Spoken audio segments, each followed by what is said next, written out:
Happy Silk Dogma. How a small change in labor law can be of great benefit to organizational work. When Amazon workers in New York City tried to unionize their warehouse, they began facing intense pressure from the company.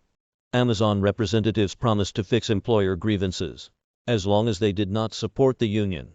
Workers were also told they couldn't share union literature without Amazon's permission, and that it would be futile to unionize.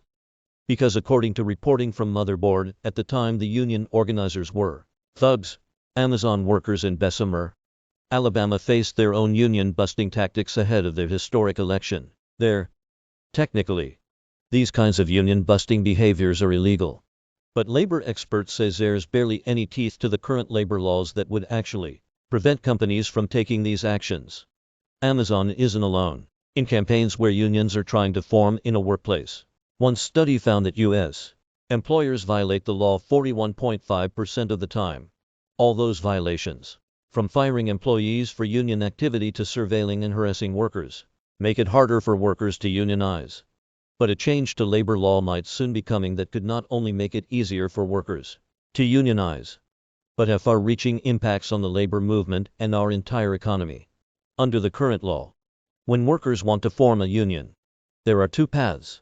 If a majority of employees sign cards saying they want a union, their employer can choose to voluntarily recognize the union. After that decision, the company and the union begin the contract bargaining process. What happens more often, though, is the company demands a union election run by the National Labor Relations Board. If a majority of employees vote yes, then the union is certified.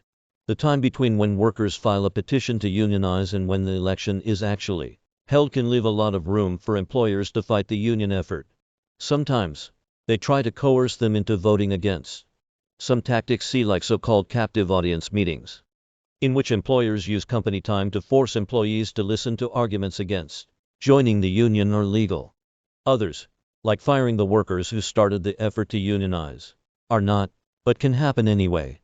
The penalties under the current law are so weak, says David Madeland, senior fellow at the Center for American Progress, that they don't actually discourage that behavior. Typically just to post a notice that they violated the law, that employers sort of jokingly refer to as their hunting licenses. Jennifer Abruzzo, the current general counsel of the NLRB, wants to change that. In an interview with More Perfect Union, she laid out her plan to grow union membership and end that sort of employer intimidation. One effort would be to ban captive audience meetings.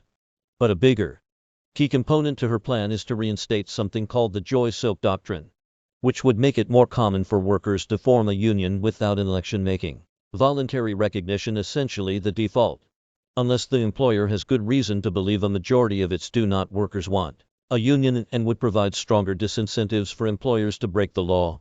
Joy Silk, which came from a 1949 labor board ruling between Joy Silk Mills and the United Textile Workers of America, was recognized by the labor board for 20 years before it was replaced current standard. The doctrine says that if a union provides evidence that a majority of workers want to unionize and bargain, and the employer has no good faith doubt that the union truly does have a majority of support among its workers, then the default position should be voluntarily recognition, no election needed.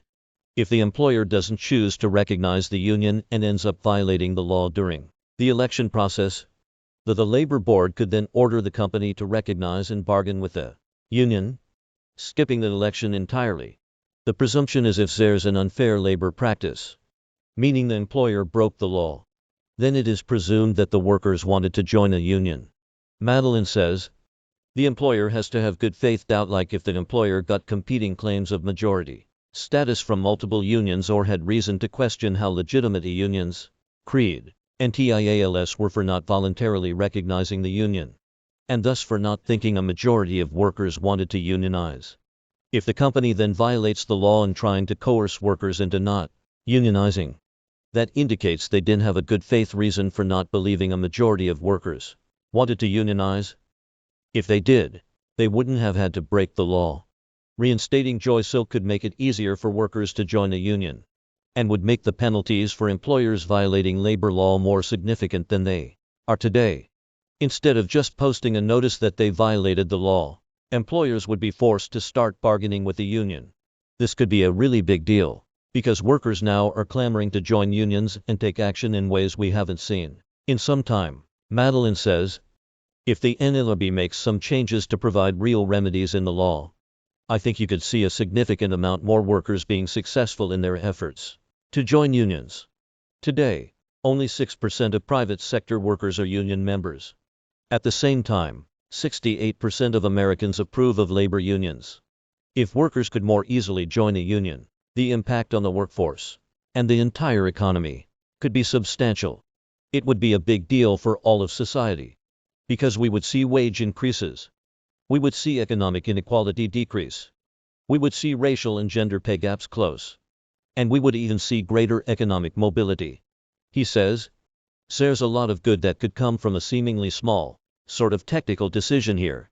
Abruzzo's effort to revive Joy Silk happening during an ongoing lawsuit by the government, alleging that a company called Chemex Construction Materials Pacific LLC interfered with Ted Amster's union campaigns in 2018 and 2019 is just one way that Biden administration and federal agencies like the NLRB can make it easier for workers to join a union. President Biden also recently announced a task force to boost organizing in the federal government. And there's dozens of other steps officials can take. Madeline adds, but Joy Silk is one that could easily have an enormous impact. If an employer behaves legally, Joy Silk wouldn't really change anything. Madeline says, but if employers are violating the law, the Joy Silk standard is a big deal. And Madeline is optimistic things will change to make it easier for workers to unionize. I think this is in some ways a best of times, worst of times moment for labor, he says.